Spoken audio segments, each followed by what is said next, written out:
This is a momentous time in history. I will now be launching the Israel channel on YouTube.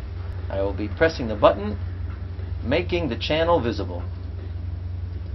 The Foreign Ministry launched its official YouTube channel on Wednesday at the web address youtube.com/Israel. The channel features nearly 130 videos about life in Israel beyond politics. Before the launch of the new channel, all of the Foreign Ministry's videos were presented on the Israel MFA page. We call these videos Israel Beyond Politics. These are videos having to do with Israel as an innovative nation and the Israel experience. It can be high-tech, medical advances, or it could be cultural issues, multiculturalism, arts, museums.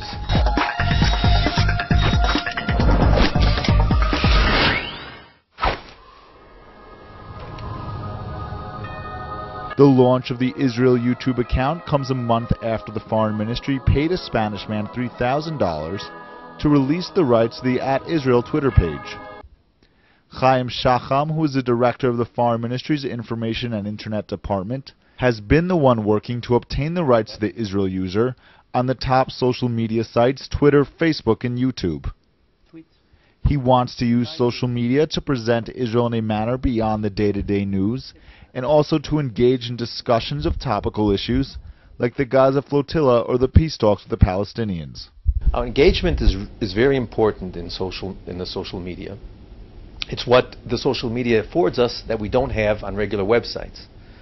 So if we see that a discussion is taking place and they need some input to balance the discussion from the Israeli perspective, that's when we join in.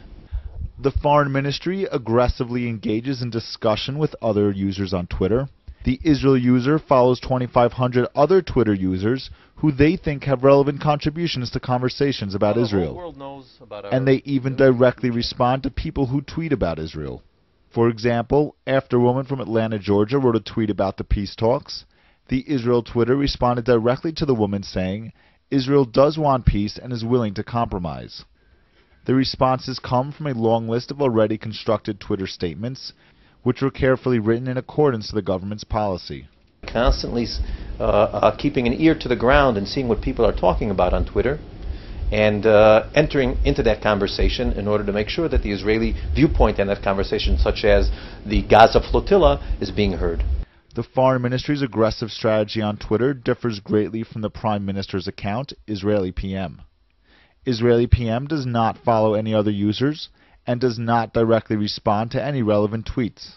The Prime Minister's office Twitter strategy only attracts 1,000 followers, as opposed to the 8,700 Twitter users who follow the more active Israel account.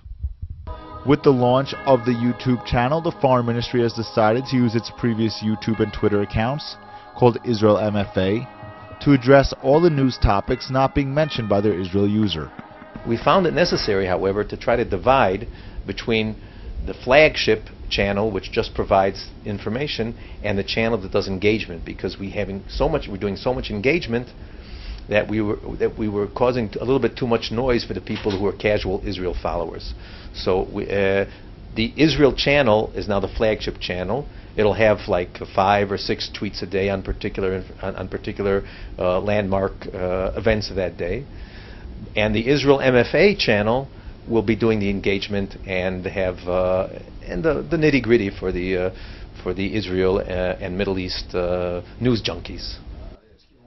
Benjamin Spear reporting for the Jerusalem Post.